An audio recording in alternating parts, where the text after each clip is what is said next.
What type of exercise? Where are you going to work out? What are you going to do? Again, make sure that your workout is at a higher level than what you're asking your body to do. But let's talk about cardio real quick. Listen, I'm all for going for a long bike ride, a long run. Like I started cycling a while back, and that's a different kind of cardio. It's nice to be able to just go and go and go and not really feel like you're winded. And yes, I sweat a lot, and it's awesome.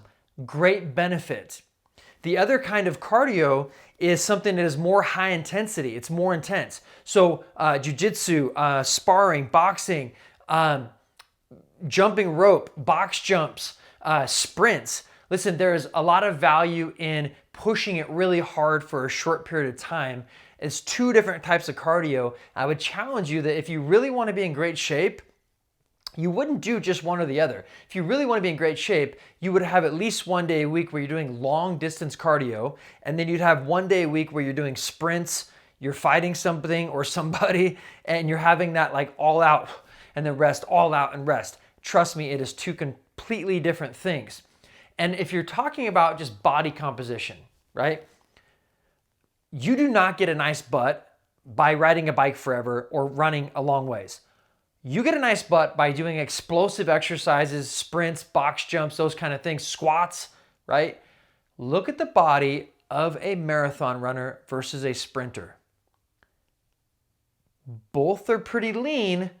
I know which one's a little bit sexier and which one looks more like a muscular person that I would like to look like, and that's the sprinter. So think about that when you're looking at different types of exercise if you're talking about body and appearance. Now, other things. Bigger muscles are for moving things. So we're talking biceps, we're talking your lats, we're talking quads, glutes. Listen, you need to strengthen certain things in an ability to move, like do big things, do heavy weight, right?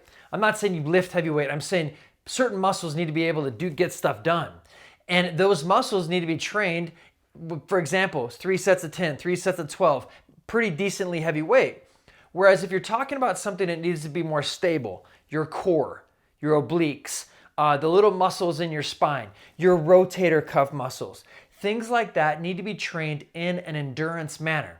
An endurance manner in training means you're doing reps of probably 20 to 30, at least 3 sets. And so you're doing it until you literally feel them burn and it's like they wore out. Because anytime you're training a part of your body to have more stability, you want that part of the body to outlast the big movers. A lot of times what I see when people go, oh, my back went out. Like I've bent over, shit, it's stuck again.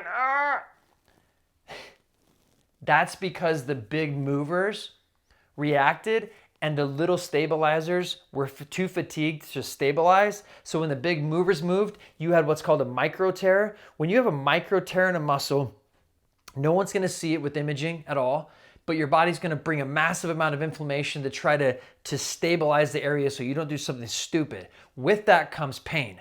So when you're like, like trying to get, like you can barely get off the couch, let alone go to work, that's because you have a tiny tear in a stabilizing muscle because you didn't train it properly and get it set up and ready to go.